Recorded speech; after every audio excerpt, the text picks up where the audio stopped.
여러분, 드디어 검찰청이 역사 속으로 사라지게 되었습니다. 그동안 정치 권력도 언론도 함부로 건드리지 못했던 그곳, 70년 넘게 권력의 성역으로 불리던 바로 그 조직이 이제 간판을 내립니다. 이게 그냥 조직 개편이 아니라 대한민국 권력 구조 자체를 뒤흔드는 대변화예요. 검찰청은 그동안 대한민국 권력 구조의 심장 같은 곳이었습니다. 법을 집행하는 기관이면서도 때로는 그 법 위에 군림한다는 비판을 받았죠. 정권이 바뀔 때마다 개혁이란 이름으로 손을 대려 했지만 결국 건드린 건 손톱만큼 칼날은 여전히 그대로였습니다. 수십 년 동안 검찰은 수사권과 기소권, 두 개의 칼을 동시에 쥐고 있었습니다. 이 두 권한이 한 손에 모였을 때 어떤 일이 벌어졌을까요? 표적수사, 정치보복, 권력 봐주기, 심지어는 여론조작 의혹까지. 그래서 국민들은 이제 검찰을 정의의 편에 선 기관이 아니라 정치판 속에서 자기 이익을 챙기는 한 세력처럼 보게 된 겁니다. 이런 상황에서 마침내 이재명 정부가 결단을 내렸습니다. 단순히 권한을 조금 줄이는 수준이 아닙니다. 아예 검찰청이라는 건물 간판을 내리고 그 권력을 완전히 해체해서 새 구조를 만들겠다는 겁니다. 말 그대로 대한민국 권력판을 갈아엎는 전례 없는 시도입니다. 저는 이 장면을 보면서 드디어 올 게 왔다는 생각이 들었습니다. 그동안 수많은 권력기관 개혁이 있었지만 검찰은 언제나 마지막 성이었거든요. 겉으로는 개혁을 말하면서도 속으로는 서로 눈치 보고 정치권도 언론도 결국 한 발 물러서던 그곳, 그 성벽을 무너뜨리겠다고 지금 정부가 칼을 뽑은 겁니다. 이건 단순히 법률 하나 바꾸는 문제가 아니에요. 70년 넘게 굳어있던 권력 구조를 완전히 바꾸는 일입니다. 그리고 그 변화의 중심에 국민이 있습니다.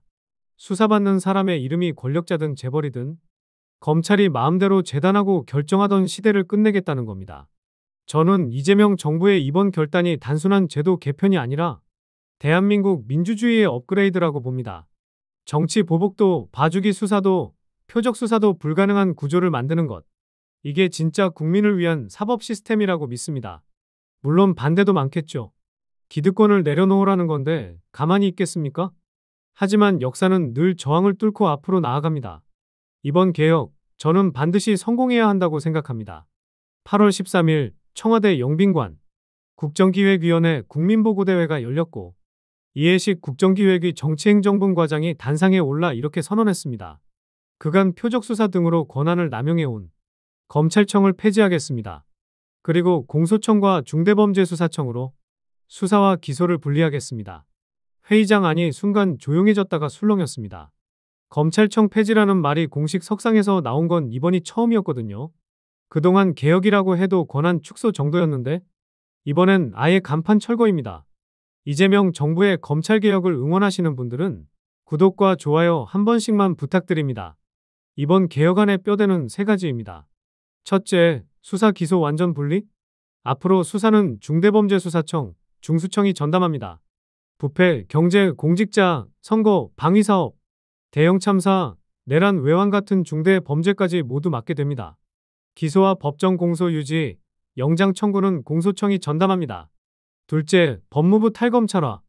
법무부에서 검사들을 빼고 행정정책 중심 부서로 재편합니다. 그동안 법무부는 검사들의 보직 순환 코스였는데 이제는 행정전문기관으로 탈바꿈하는 겁니다. 셋째, 경찰 권한 민주적 통제. 검찰 권한이 줄면 경찰 권한이 커집니다. 그래서 국가경찰위원회를 실질화하고 자치경찰제를 전국으로 확대해 경찰이 독주하지 않도록 견제 장치를 마련합니다. 민주당이 추진하는 검찰개혁 4법은 개혁의 법적 토대입니다. 내용은 이렇습니다. 첫째, 검찰 수사권 완전 폐지. 둘째, 수사 기소 완전 분리. 셋째, 공소청 중수청 신설. 넷째, 국가수사위원회 신설. 국수위는 국무총리 직속으로 설치돼 중수청 경찰 공수처를 포함한 모든 수사기관을 총괄 지휘합니다. 불송치 불기소 결정에 대해 재수사나 이첩 명령을 내릴 수 있는 강력한 권한을 갖게 되죠. 왜 이 시점에서 이런 강도 높은 개혁이 나왔을까요? 첫째, 검찰 권력 남용의 역사 때문입니다. 표적수사, 정치 보복, 권력 봐주기, 수십 년간 이어진 폐단을 이제는 구조적으로 끊어내야 한다는 거죠. 둘째, 권력기관 개혁의 완성입니다. 문재인 정부에서 공수처를 만들고 검경 수사권 조정을 했지만 기소권을 쥔 검찰의 힘은 여전히 막강했습니다. 이번 개혁은 그 기소권마저 독립시키는 결정적 조치입니다. 검찰개혁의 역사를 보면 김대중 정부는 인사개혁과 수사기소 분리 논의를 시작했고 노무현 정부는 검경 수사권 조정과 공수처 설치를 시도했습니다. 문재인 정부에 와서야 공수처가 출범했고 검찰 직접수사 부서가 대폭 축소됐죠. 하지만 검찰청 폐지는 이번이 처음입니다. 점진적 개혁에서 구조 해체로 넘어간 역사적인 순간입니다. 물론 반대도 있습니다. 일부 법조계는 헌법 제12조와 제16조에 검사 영장 청구권을 근거로 헌법 위반을 주장합니다. 중수청 신설 과정에서 수사 공백이 생길 수 있다는 우려도 나오죠. 하지만 이런 논리는 공수처 설치 때도 똑같이 나왔습니다. 그리고 지금 공수처는 제도 안에서 안착해 가고 있습니다. 문제는 제도가 아니라 운영입니다. 이번 개혁은 단순히 법 몇 조를 고치는 일이 아닙니다.